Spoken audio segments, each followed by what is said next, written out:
ሰላም ውድ የታሪክ ዓለም ቤተሰቦች፣ በዛሬው ፕሮግራማችን ላይ ኃያሉ ሰማዕት ቅዱስ ጊዮርጊስ ስለሰራው ታላቅ የሰማዕትነት ጀብድ እናወራለን።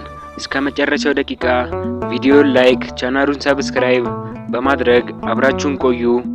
መጽሐፈ ገድሉ እንደሚለው የሰማዕታት አለቃቸው አንድም ሞገሳቸው ታላቅና ክቡር ሰማዕት ቅዱስ ጊዮርጊስ ከ7 ዓመት ስቃይ በኋላ ተሰይፏል።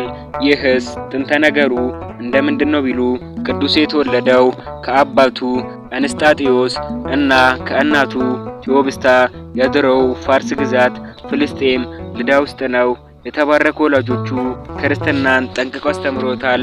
አባቱ ይሞታል። ቅዱስ ጊዮርጊስ 20 ዓመት ሲሞላው የአባቱን ስልጣን በእጁ ለማድረግ ሲሄድ የሊባኖስ ሰዎች ዘንዶ ወይም ድራጎንን ሲያመልኩ አገኛቸው። እርሱ ግን የከተማውን ሕዝብ አስተምሮ አሳምኖ ድራጎኑንም በፈጣሪው ኃይል ገድሎ መንገዱን ቀጥሏል። ቅዱስ ጊዮርጊስ ወደ ዱድያኖስ 70 ነገሥታት ዘንድ ሲደርስ ክርስቶስ ተክዶ ለጣዖት ይሰገድ ነበር። በዚያች ሰዓት ድንግል እመቤታችን ወደ ሰማዕቱ መጥታ መከራውንና ክብሩን ነገረችው። እርሱም በክርስቶስ ስም መሞት ምርጫው ነበርና ከእመቤታችን ተባርኮ ወደ ምስክርነት አደባባይ ደረሰ።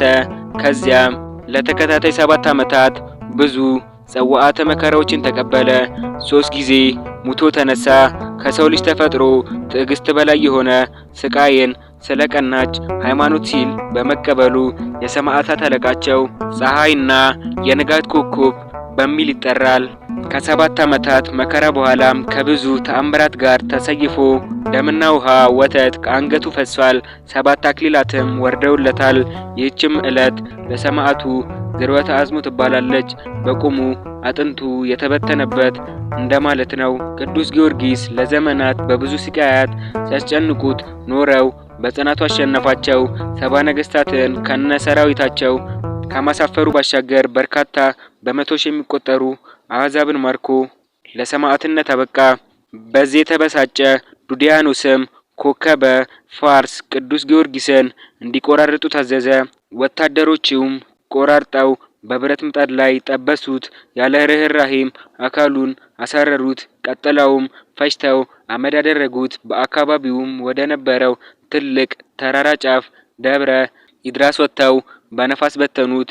እነርሱ ይህን ፈጽመው ዘወር ሲሉ ግን የቅዱሱ አጽም ባረፈባቸው ዛፎች፣ ቅጠሎችና ድንጋዮች ሁሉ ላይ ቅዱስ ጊዮርጊስ ሊቀ ሰማዕት የሚል ጽሑፍ ተገኘ።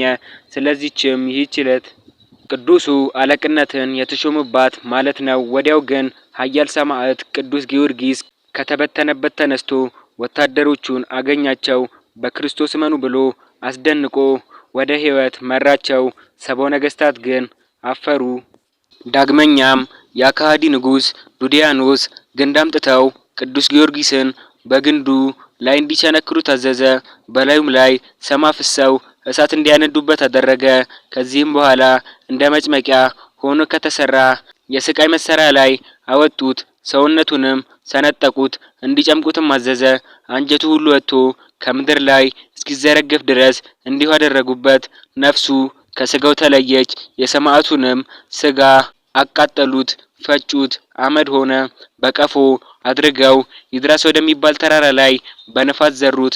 ደብረ ይድራስ ማለት ምድረ በዳ ነው። ወታደሮቹ የታዘዙትን ፈጽመው ተመለሱ። ያን ጊዜም መብረቅ፣ ነጎድጓድ፣ ታላቅ ንውጽውጽታ ሆነ።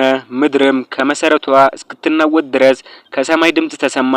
ጌታችን መድኃኒታችን ኢየሱስ ክርስቶስ መላእክትን አስከትሎ በብሩህ ደመና ወረደ። በተራራውም ላይ ተቀመጠ። 4ቱን የምድር ነፋሳት የሰማዕቱን ስጋ እንዲሰበስቡ አዘዛቸው። ከሞትም አስነሳው። ኃይሉንም አሳደረበት። ባርኮትም ወደ ሰማይ አረገ። ከዚህም በኋላ ቅዱስ ጊዮርጊስ እየሮጠ ወታደሮቹን ተከተላቸው። ወንድሞቼ ቆዩኝ፣ ከእናንተ ጋር ልሂድ እያለ ተጣራ። እነዚህ ወታደሮች ቁጥር 4 ነው። ስማቸው ህልቶን፣ አግሎሲስ፣ ሶሪስና አስፎሪስ ነው። ይህን ታላቅ ተአምራት አይተው አምነዋል። በኋላም በሰማዕትነት ሞተዋል። ይህ የሆነው ጥር 18 በዛሬዋ ቀን ነው።